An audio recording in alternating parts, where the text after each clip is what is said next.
At last, we come to the Dark Passion Play album, the album that Thomas Holopainen said saved his life.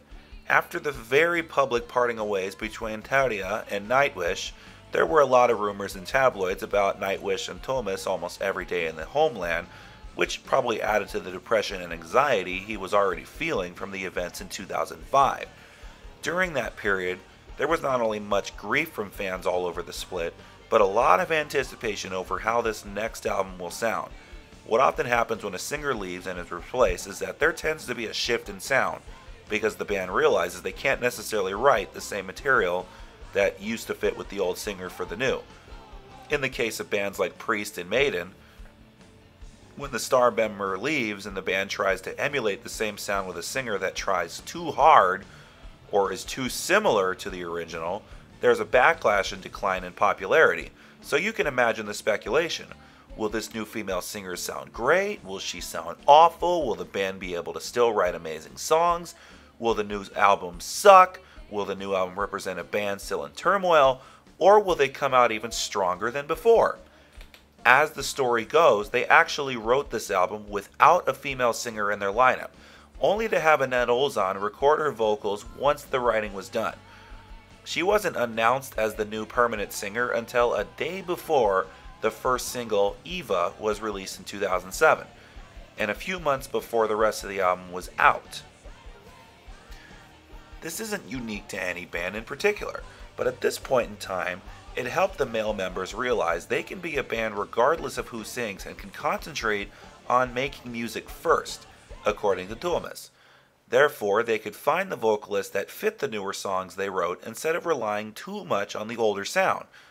They weren't really nervous about Anette, but they were also nervous about how she would be received, both as a vocalist and as a permanent member of the band. It took them 10 months to make Dark Passion Play, cost almost 800,000 euros to produce it, which is almost over $1 million in US dollars.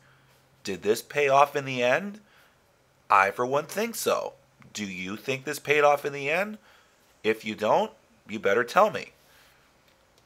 Okay, we know that Anette is a different sounding singer, and her range is not as high nor as powerful as Tarja.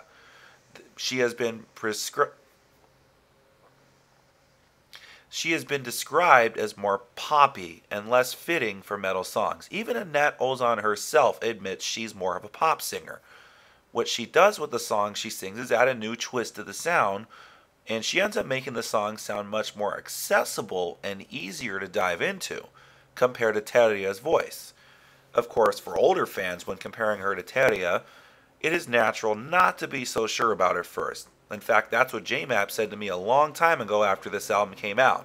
But remember, Thomas knew that Tarja was irreplaceable when it came to the older sound, and trying to replace her with another vocalist like Tarja could have been the kiss of death for the band, as they would not have been respected as much anymore and instead been seen as a band trying to replicate something that was lost with Tarja's dismissal. Hence, she would have been seen as a martyr rather than the problem. They knew that no matter who the new vocalist was, she'd get constant taunts of, "You're not Tarja, only Tarja can sing that song, so why try to emulate it?" As for the Dark Passion Play album itself, when I first heard it, it blew me away. Annette's vocals may not have been in mind when they wrote the songs, but she still fits them very well. The sound is just as bombastic, heavy, symphonic, and beautiful as ever, and they add newer things to the mix, and resurrect some of the sounds that hadn't been heard since Angels Fall First. Yeah, you heard me. Stylistically, it's a continuation of the Once album, and lyrically, it's just as dark, if not the darkest album they ever did. And the theme reflects the personal feelings from the dark period filled with anxiety and depression felt by Thomas Holopainen during late 2005 through 2006.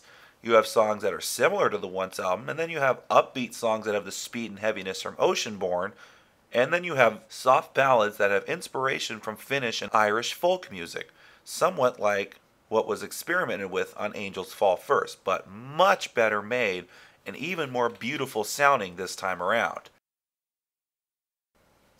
First song on this album starts off with the epic Poet and the Pendulum. You know how their song Ghost Love Score is their most well-received epic? Well, I feel this is their best epic personally. This song, both musically and lyrically, is even more grandiose and showcases all their styles in 14 minutes. Lyrically, this song personally speaks to me, as the lyrics are not only Thomas during his darker periods, that's also me during my dark periods in a nutshell. It's not only about the relationship feelings I've had before a couple years ago, it's just the darker side of me in general, where I felt a part of me has died or wants to die from a bad moment in life. From the bullying victim days to my antisocial and gloomy personality that I've worked for so long to grow away from, just for sheer happiness' sake. Every single time I start hearing the vocals to this song, I start tearing up. And it goes all the way to the ending section where it not only sounds more lighthearted and repentant, but I feel it's a spiritual thing, or in my case, God saying, in the end, I've always loved you. And it closes with the words, the beginning, signifying the closing or death of one chapter and the beginning of another on a hopeful note.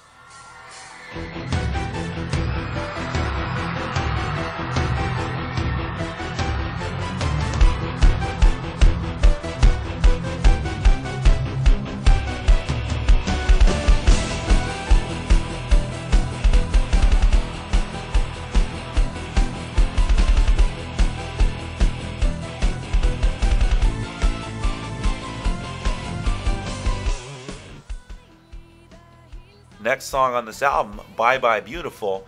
Okay, on the outside this is clearly a song about Tarja, but it's open-minded enough to be about anyone you have to let go. Oddly enough, the music video of this song has female counterparts of all the members of the band, and it's almost like a message to Tarja saying, any band member was at risk to be replaced, not just you.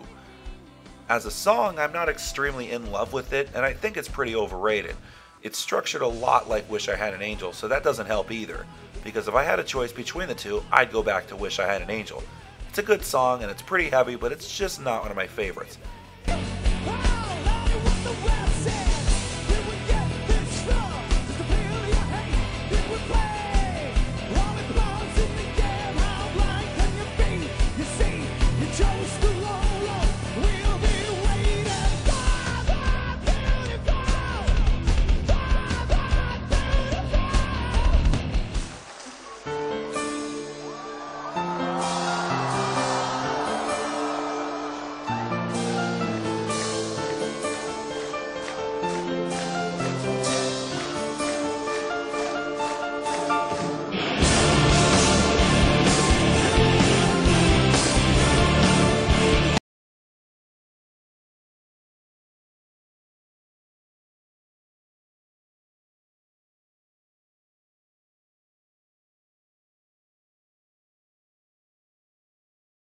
Amaranth, on the other hand, this song is structured a lot like Nemo, and I used to not care for it because I felt it was too pop chick rockish, and I couldn't see myself liking the song for that reason. I'm a metalhead. I want heavy metal songs with powerful vocals, male or female, not a pop metal song. But just like Nemo, I grew to love this song, and this is one of my main songs that I would play to someone when I introduce someone to Nightwish. It's simple, catchy, but showcases some of the bombastic style and musicianship that I like about the band. It is also my girlfriend's favorite Nightwish song, and of course was the song she first listened to before she started liking Nightwish.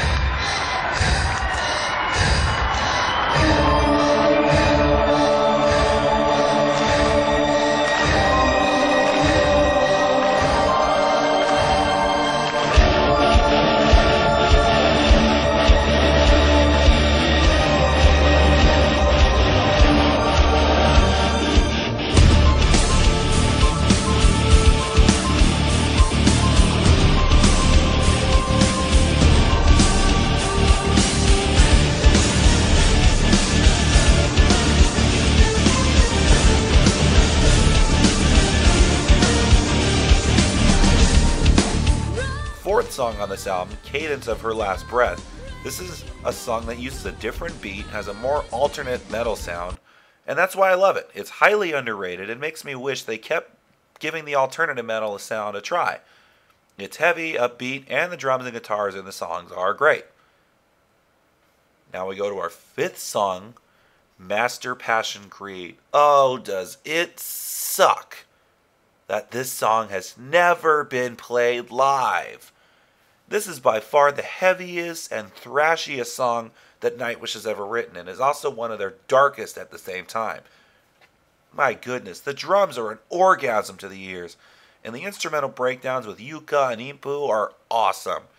I also like that they kept it with just Markle doing the vocals, as a way to change things up a bit, and to show that they're just as credible with a male vocalist as well as a female.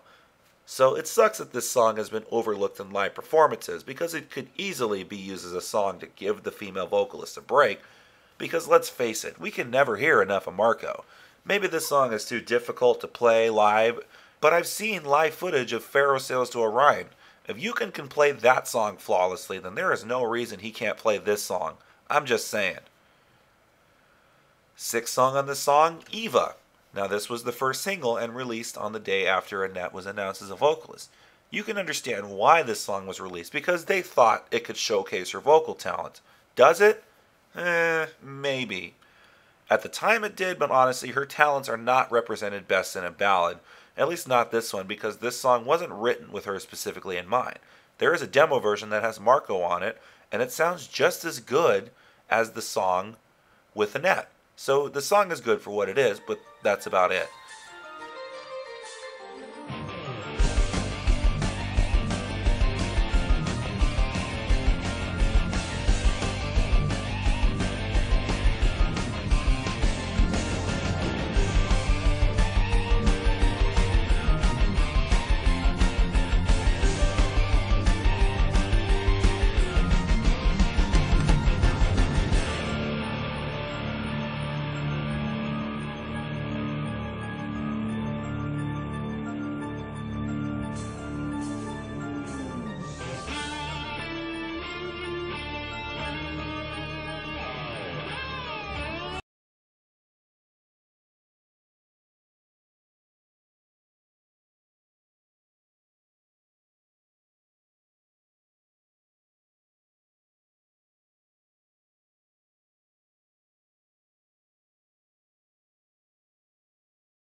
Seventh song, Sahara. This is one of the first songs on the album that I actually loved a lot, and where I felt Annette's performance on this album was at her strongest vocal-wise, because this is where her range was showed off a bit more. It's a fun and heavy song, and the vocals and orchestra make it much more epic.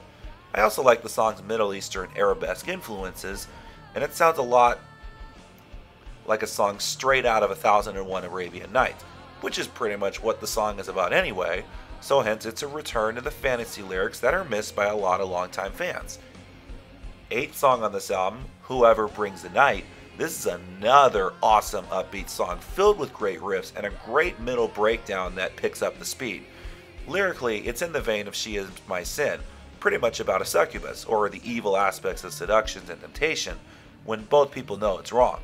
It's rather dark in that sense and fits with the overall theme of loss and innocence and the consequences it brings that was started in the Century Child album. As for the ninth song, For the Heart I Once Had, musically it's almost in the vein of Amaranth, so I was initially turned off because I thought, alright, it's too similar, I don't want to hear another similar song, but it grew on me, and I say it has a great melody with a great vocal performance by Anette, probably one of her strongest on the album. Lyrically it continues the same theme as Whoever Brings the Night. And it's a great song about once you lose your childlike innocence, you cannot view the world the same way ever again. But this one is a lot more lighthearted, and that's fine with me. There is enough darkness on this album. 1, 2, 1, 2, 3, 6, 6, 6.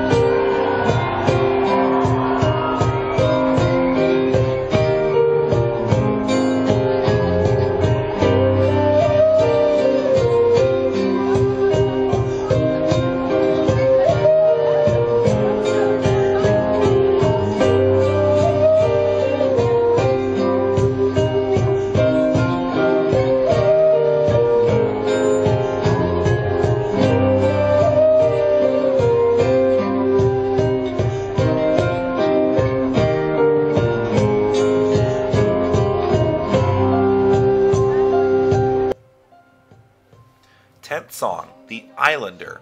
This is where Nightwish shows their influences from Finnish and Irish folk music, where we start actually hearing the use of flutes and alien pipes by Troy Donockley, who would later become a full-time member of the band.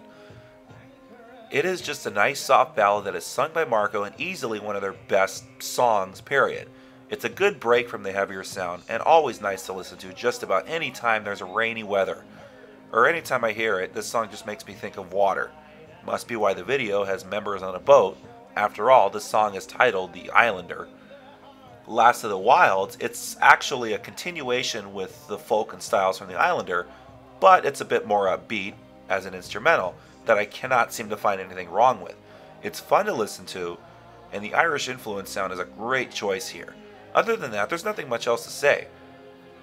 You know, it's been a staple live ever since they kind of introduced it with Troy Donockley, and it seemed to be a hint of things to come with the sounds in the future.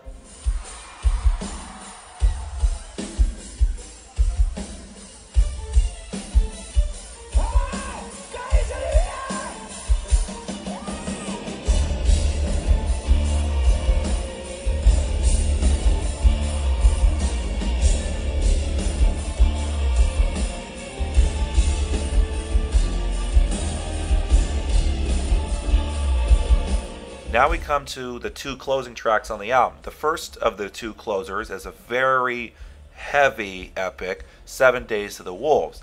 I wanted to love this song at the levels of Poet because I want to appreciate the musicianship and I want to love the epicness of this song, but it's not one of my top favorites. However, it does grow on me the more I listen to, and it is worth it just for this last minute alone. The drums are great, the guitar work is good, and the orchestra fits well. And I love it when the tempo picks up towards the middle and then even picks up more in the end. That last minute alone is worth listening because the double bass heavy ending of the song is pure heaven to my ears. And lastly, this album will close with a gospel-like ballad, Meadows of Heaven. I've always loved this song from the first time I heard it. At one point it was my favorite on the album. It still holds up pretty high. It's a soft ballad that picks up in intensity towards the end. And the gospel influences, especially with the gospel choir, is a very nice touch. And it is a great closer to an album that really, really blew me away. I was not expecting Dark Passion Play to be as fantastic as it is. And I think that's why it surprised me so much. Anette proved herself as a worthy replacement, and this album definitely opened the door to newer fans. To this day, my girlfriend cannot stand Tarja, and she just gets turned off by her operatic vocals, even though I've tried having her listen to most of Tarja's popular songs. She just prefers Anette way too much because of the uniqueness of her vocals. In terms of album sales, this is the most successful Nightwish album to date. And the subsequent mega tour they did that lasted almost 3 years proved that.